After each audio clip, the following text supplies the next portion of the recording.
Magandang gabi po sa ating lahat.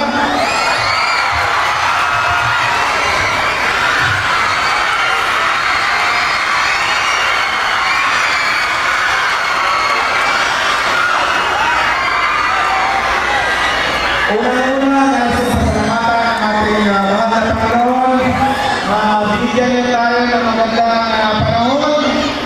Inulan niya muna para